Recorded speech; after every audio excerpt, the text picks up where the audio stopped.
আজকে বানিয়েছি ঝাল সুজি বা নোনতা সুজি। আর যদি আপনি নন বেঙ্গলিদের মতে বলেন বা সাউথ ইন্ডিয়ানদের মতে, ওরা এটাকে উপমা বলে।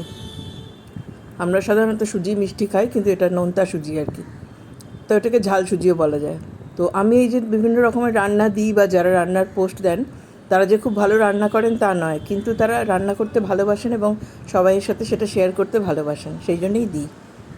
প্রথমে কড়াইতে একটু তেল দিয়ে তেলটা গরম হয়ে গেলে বাদাম আর কাজু ছোটো ছোটো করে কেটে রেখেছিলাম, ওগুলো একটু ভালো করে ভেজে নিলাম। বাদামের খোসাটা যখন ছেড়ে আসবে তখন জানবেন বাদামটা ভাজা হয়ে গেছে। তারপরে কড়াইতে একটু সর্ষে আর কারি পাতা ফোড়ন দিয়ে পেঁয়াজ কুচি, কাঁচা লঙ্কা কুচি, আর তার সাথে আলু আর পটলকে ছোটো ছোটো করে কেটে রেখেছিলাম। যে কোনো সবজি আপনি দিতে পারেন এটাতে। তো সমস্ত জিনিসগুলো দিয়ে ঢাকা চাপা দিয়ে অনেকক্ষণ ধরে ভালো করে ভাজতে হবে।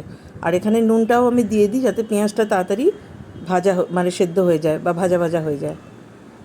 তো এইভাবে ঢাকা চাপা দিয়ে যখন সমস্ত সবজিগুলো ভালো করে সেদ্ধ করা হয়ে যাবে, আর একটু হলুদও দিতে হবে।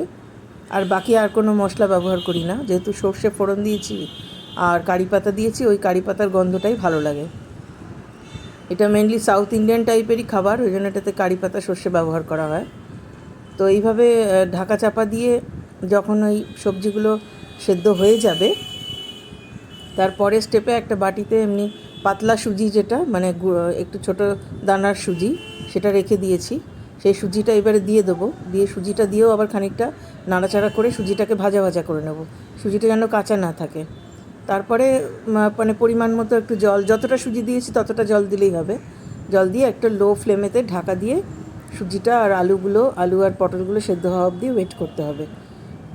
তারপরে মোটামুটি যখন সেদ্ধ হয়ে যাবে, ঢাকা খুলে দেখবেন যে সুজিটা বেশ মাখো মাখো হয়ে গেছে, তখন বুঝতে পারবেন যেটা হয়ে গেছে।